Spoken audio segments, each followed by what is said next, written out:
Something that I like to do in session, if I feel activated or if I'm noticing that my own stuff is kind of poking up a little bit, it's talking to me in session, right? I will typically grab a fidget. I will take my shoes off. I'm a virtual clinician, so I have the privilege of, not having to be professional on the bottom. So I will take my shoes off in session and ground my feet on the floor in the carpet. Welcome to Grief is the New Normal. I'm Dr. Heather Taylor, a licensed psychologist and grief specialist, here to help change the conversation about grief and build community and connection while we all adjust to this new normal we are living in. This podcast is for you if you are grieving or if you are supporting someone in a season of grief. I'm glad you're here. Hey friends, welcome back to Grief is the New Normal. I'm Dr. Heather Taylor, and today we're going to start a 4-part mini-series for the folks on the front lines. I'm talking about therapists, coaches, clinicians, social workers, birth workers, helpers, the ones who hold space for everyone else, while often feeling like they're barely holding it together themselves. So this first episode is called How Do We Hold Space for Client Grief While Grieving Ourselves? Now, I get asked this question a lot, especially as a grief specialist, as a psychologist, when I'm giving talks. They want to hear about how do we navigate and hold space for our own grief while we are witnessing so much grief around us, holding space for the grief our clients are experiencing. Because let's be honest, there's a narrative in our field that we're supposed to be able to compartmentalize, right? Do our own work and show up as these regulated, reflective containers for our clients. And sometimes that's a really tall order, especially these days. It feels like there's a dumpster fire every time we open our social media, our news. We're just seeing so much going on in the world around us, let alone what's happening, to us directly. And so for this episode, we're going to really talk about what it actually means to sit with grief while carrying your own, how this dual role impacts attunement, energy, and emotional availability. 3, where supervision, boundaries, and self-compassion fit into the equation, and what it means to be real and responsible at the same time. So let's talk about it. We are not grief-proof. There's this unspoken myth that clinicians and coaches should somehow be grief-proof, right? That our job is to hold space for others, but not get too messy ourselves. And sure, boundaries and regulation absolutely matter. Yes, our clients deserve containment, not enmeshment. And we are also human. We experience losses, deaths, estrangements, medical diagnoses, miscarriages. We're sometimes holding those things in very real time and still expected to show up hour after hour. So what do we do when their grief bumps against ours? What do we do when it triggers us, mirrors us, activates us, cracks us open mid-session?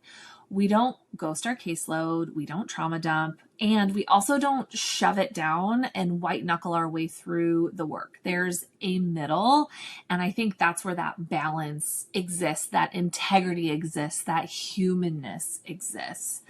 So here's what I've seen in supervision, in peer consults, and even in myself. Some examples: you're a grieving parent, your client brings up theirs. You're in the thick of infertility grief and your client is joyfully pregnant. Or not joyfully pregnant. You've just lost someone to suicide and a client shares about suicidal ideation. You're carrying compassion fatigue and secondary trauma, and the session turns towards something heavy that you haven't even named in yourself yet. This is where rupture and reckoning often begin, not because we've done anything wrong, but more because our nervous systems are activated. And I like that word activated, because I think with words like triggers, that can sometimes denote gun violence, and that's its own kind of trauma and grief and experience. And so I feel like with activated, it's letting us know that our bodies, our nervous systems are talking to us, and that feels more in alignment, I think, with the type of therapy that I do, is understanding what is activating us and teasing apart those different threads so we can understand what what our bodies are saying, what our brains are trying to communicate to us when we are overwhelmed by what's happening around us, right? And I think what I want to say clearly here, when we're having those dual experiences show up, you are not broken. You are not unethical for having your own story. You are human, and being a human in this work means that sometimes we need to pause, recalibrate, and even get support. So I am not advocating for over disclosure. I am not suggesting you bring your grief into the room in a way that makes the client feel like they need to caretake you. What I am saying is this: attunement doesn't mean detachment. Your containment doesn't mean absence. If your grief is present, you're allowed to acknowledge it to yourself, to a supervisor, to your consultation group, to your support network. And that might look like saying, this is feeling really activating, I need to slow down, or adjusting your caseload or your session pacing even. Maybe it's even taking an actual grief leave, yes, even as a sole practitioner, or practicing self-reflection on where your pain and your client's story blur. Because what we're not going to do is fake our way through it with perfectionism or martyrdom. That doesn't serve anyone, and it burns us out, right? Like, if we are not acknowledging what's happening within us, what's showing up, it's not putting us in a position where we're able to actually attune, where we are avoiding our own stuff, which then lends to not being able to show up and hold space for our client stuff. Something that I like to do in session, if I feel activated or if I'm noticing that my own stuff is kind of poking up a little bit, it's talking to me in session, right? I will typically grab a fidget. I will take my shoes off. I'm a virtual clinician, so I have the privilege of not having to be professional on the bottom. So I will take my shoes off in session and ground my feet on the floor in the carpet. If I am feeling activated, maybe I will even do an attunement exercise with my client where I'm noticing a lot of stuff coming up right now. Let's just take a beat. Let's put our hand on our heart and hold our solar plexus and do that vagal hold and just breathe. I will use the TIP acronym often. So temperature is always the first one. That's the easiest to regulate. So I will drink some of my super cold water. Notice that going down into my system and just kind of refocus, reattune. I might even start taking notes in the session, because for me, sometimes that kinesthetic activity of writing out or doodling will help bring me back to the moment or help me reconnect with what my client is sharing. And so I'll start taking notes in the session. I'm not typically a note taker except for during an intake when I'm building that mental file in my head. And so sometimes taking notes during a session can be more grounding or regulating, because I'm focusing on what they're sharing, not necessarily about my stuff. It helps give me a different perspective. So by doing these little micro shifts in session, it helps me reground and reattune to what's happening in the session. Or I can even take notes of some things that I want to circle back with my own therapist later, or process with my consult group, see if they have any other strategies that would be helpful. Because I don't want to burn out. I don't want to bring my stuff in. And if we're noticing parts of our client's story is activating us, then understanding where my pain and my client's story are blending together, I want to make sure I do some work around that so that I can be that container for them in the next session. We get surprised by what comes up in session, and yes, we've done enough of our own work to be able to hold space for our clients, and life, stuff still comes up. And if our own external circumstances is bleeding into session, we're not necessarily sure how that's going to show up. And so we want to make sure that we're not enmeshing, that it's not bleeding through. And I think that taking notes of what those things are to circle back to later for our own stuff on our own, I think can be important, and not just ignoring that it's happening. We're human. We're going to be impacted by the stuff that comes up in session. So just making sure that we're aware of what those things are, and then being intentional about getting a handle on that. And this is also where our clinical community matters, right? We need a space, a place to name the grief, to say, I didn't feel like myself in that session, to check in on whether you were present or just managing. And good supervision is about more than just ethics. It's about sustainability. And so is rest. And so is embodiment work. So is naming when something just hurts, because grief makes us tender. And sometimes that tenderness is a gift. It keeps us soft. It deepens our empathy. But if we don't tend to it, it festers. It can spill out in unexpected ways. It can even silence us. I use that silo metaphor often, where we ourselves are the silo, right? And we are filled with not grains, but our thoughts, our memories, our emotions, our experiences.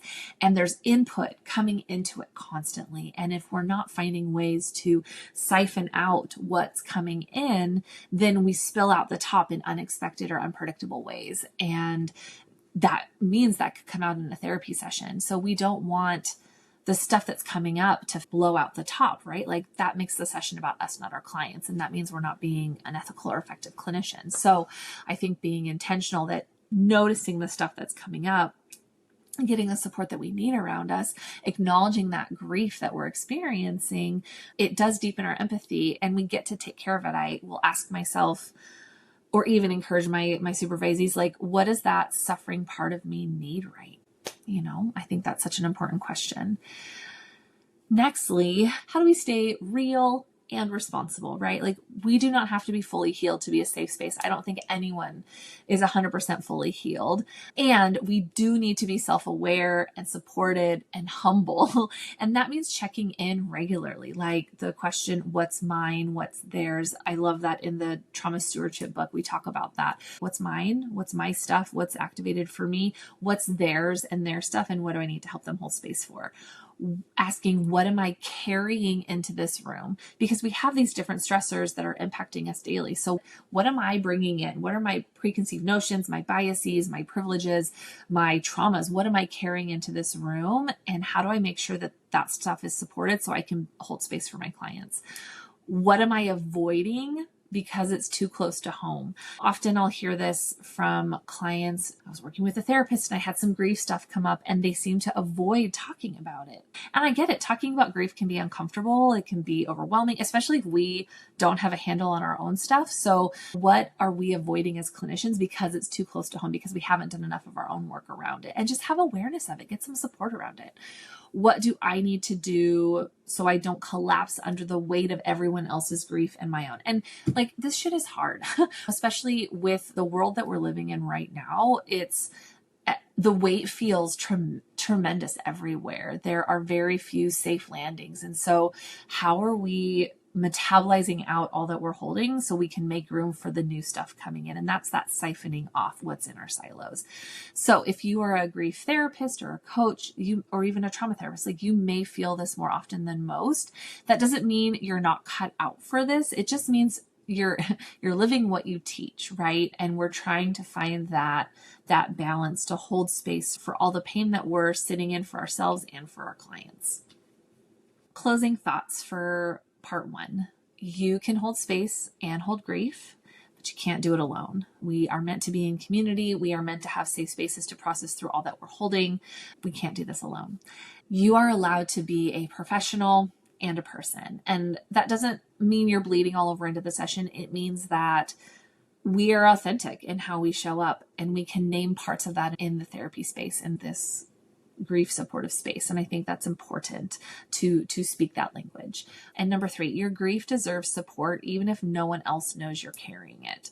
So make sure that you have either a therapist, a coach, a great consultation group, supervision, a safe space that you can bring that you're going through, whether that's your own fertility struggles, whether you're going through a divorce, whether you're moving, whether you didn't get the promotion, whether you didn't get matched. I know a number of people are in their 4th year of their program and they're trying to match for internship, and that didn't maybe go how you thought. Like, there's grief there, and you get to get support around it. So here are your reflection invitations for the week. Number 1, what part of your grief is going unnamed because you think it's quote unquote unprofessional? Number 2, what support do you need, whether that's peer, clinical or personal, to keep showing up with integrity. And number 3, how can you model for yourself what you are so beautifully offering to others? So take some time, sit with those questions. In part 2, coming up next week, we're diving into something even more tender. What happens when a client dies? We'll talk HIPAA, memorials, the ethics of funerals, and the very real emotional impact that no one definitely trains us for. So until then, take care of your story, your heart, your boundaries. Remember to be kind to yourself, and I'll see you next time. Take care. That's it for today's episode of Grief is the New Normal. If this conversation resonated with you or you think it might benefit someone else, please share it. Sharing can open doors to healing, understanding, and normalizing these griefy conversations. If you're craving deeper insights or ongoing support, consider signing up for the Grief Gap newsletter. It's packed with resources, tips, and personal stories to help you navigate your grief journey. Visit the website www.griefisthenewnormal.com to subscribe. For those who prefer a more personal touch to their healing process, check out my grief journal, Authentically Unapologetic. It's designed to help you explore your grief on your own terms, with prompts and exercises that encourage reflection and growth. I'm Dr. Heather Taylor, and I look forward to our next meaningful conversation. Please email me at hello@griefisthenewnormal.com. You can also stream the episodes on YouTube for more engaging content. Until next time, keep exploring your grief with intention and support, remembering you don't have to do this alone.